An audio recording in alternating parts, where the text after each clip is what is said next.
Hello everyone.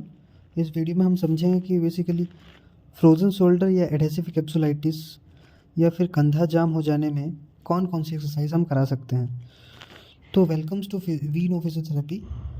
आज ये हमारे सामने कविता जी हैं। इनका बेसिकली फ्रोज़न शोल्डर हो गया है, जिसकी वजह से इनका कंधा जो है कि जाम हो गया है। बेसिकली फ्रोज़न शोल्डर क्या होता है कि इसमें एडहेशंस फॉर्म हो जाते हैं और जॉइंट आपस में चिपक जाता है, हेड ऑफ ह्यूमरस और ग्लेनोइड कैविटी। तो इसमें बेसिकली हमको एक्सरसाइज करानी होती है, इसकी वजह से वो एडहेशंस ब्रेक हों और एक जॉइंट जो है एक नॉर्मल रेंज ऑफ मोशन को अचीव कर पाए।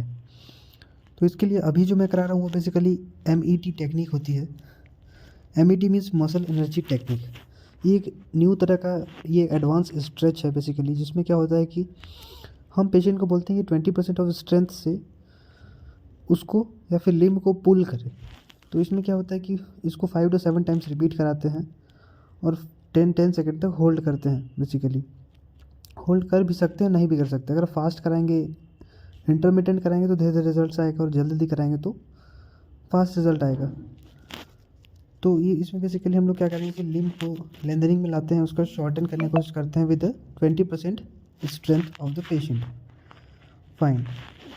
उसके बाद क्या होता है कि शोल्डर को की जो नॉर्मल रेंज ऑफ मोशन को अचीव करने के लिए हमको दो चीज़ें करनी बहुत ज़रूरी है। सबसे पहला स्ट्रेचिंग, दूसरी मोबिलाइजेशन।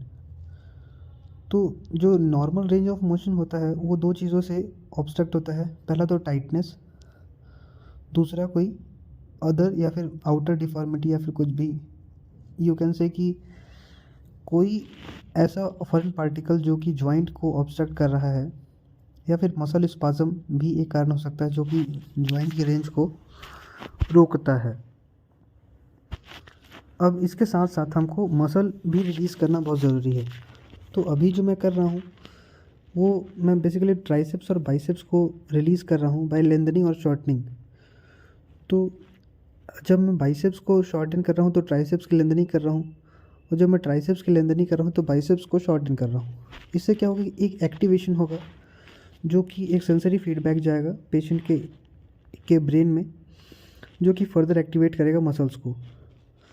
इसमें मसल्स को रिलैक्स करना बहुत ज़रूरी है, क्योंकि देखिए जब कभी फ्रोजन शोल्डर होता है तो उसका जो पेन होता है बेसिकली रेडिएट होता है from the tip of the shoulder to the laterally to the elbow. अब ये शोल्डर के बाहर साइड से एल्बो की तरफ रेडिएट होता है, जिसकी वजह से हमको इसे रिलीज़ करना बहुत ज़्यादा ज़रूरी है, क्योंकि ये सारे मसल्स में क्या होता है ट्रिगर पॉइंट्स या डॉट बैंड्स बन जाते हैं। उसके बाद कंटिन्यूस फ्लेक्शन एक्सटेंशन कराना बहुत ज़रूरी है, और फ्लेक्शन के साथ साथ रोटेशन भी बहुत ज़रूरी है। तो रोटेशन बेसिकली इंटरनल रोटेशन और एक्सटर्नल रोटेशन कराते हैं। अब सबसे ज़्यादा इसमें जो होता है एक्सटर्नल रोटेशन और एबडक्शन लिमिटेड होता है किसी भी फ्रोजन शोल्डर जॉइंट में। तो मतलब 80-20% केसेस में ऐसा ही होता है कि एक्सटर्नल रोटेशन उसके साथ साथ एबडक्शन लिमिटेड होता है। तो इनके साथ भी ऐसा ही है, बेसिकली इंटरनल रोटेशन तो हो रहा है बट एक्सटर्नल रोटेशन की जो रेंज है वो कम है कंपेरेटिवली इंटरनल रोटेशन के। अब अभी जो मैं कर रहा हूँ वो क्या कर रहा हूँ कि स्ट्रेचिंग दे रहा हूँ बेसिकली एक्सटर्नल रोटेटर्स को। अब जब मैं इंटरनल रोटेशन करूँगा तो एक्सटर्नल रोटेटर्स जो मसल हैं इंफ्रास्पाइनल और टेरिस माइनर वो स्ट्रेच होंगी, राइट। तो शोल्डर जॉइंट एक बहुत ही वीक जॉइंट है बेसिकली, क्योंकि ये high grade of mobility provide करता है और लीस्ट स्टेबल है। अब इसमें ग्लाइड्स बहुत ज़्यादा ज़रूरी हैं, क्योंकि ग्लाइड्स जो होती हैं मोबिलाइजेशन की, जो ग्लाइड्स होती है ग्लाइड और थ्रस्ट, तो सबसे पहला फोर्थ और फिफ्थ ग्लाइड जो है वो देनी बहुत ज़रूरी है। ऐसा इसलिए क्योंकि देखिए जब हम मसल्स को ग्लाइड करेंगे, सॉरी जॉइंट को जब हम ग्लाइडिंग देंगे जॉइंट में AP glide, PA glide, caudal, cranial, तो जब हम ग्लाइडिंग देते हैं तो उनमें एक मूवमेंट होता है, जॉइंट्स के बीच में एक फ्री मूवमेंट होगा जो कि हो सकता है फाइबर्स को ब्रेक करे। अभी मैं एब्डक्टर्स के स्ट्रेंथनिंग करा रहा हूँ बेसिकली। देखिए इसमें एब्डक्टर्स की स्ट्रेंथनिंग कराना बहुत ज़रूरी है, और एब्डक्टर्स की एब्डक्शन प्रोवाइड करता है।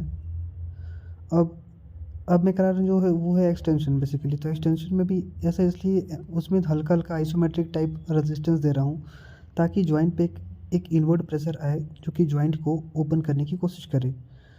इसके साथ साथ रोटेशन भी बहुत ज़रूरी है। तो रोटेशन भी 2 तरीके से होता है। पहला क्लॉकवाइज, जो कि हम 10 to 20 टाइम्स इसको परफॉर्म करेंगे with a big round of circle, right. उसके बाद एंटी क्लॉकवाइज भी करेंगे। अगर आपको ये वीडियो इन्फॉर्मेटिव लगा तो प्लीज़ हमारे चैनल को सब्सक्राइब करिए। ऐसे ही और इन्फॉर्मेटिव वीडियोस के साथ बने रहने के लिए हमारे चैनल को सब्सक्राइब करें, लाइक करें, शेयर करें और कमेंट ज़रूर करें। Thank you.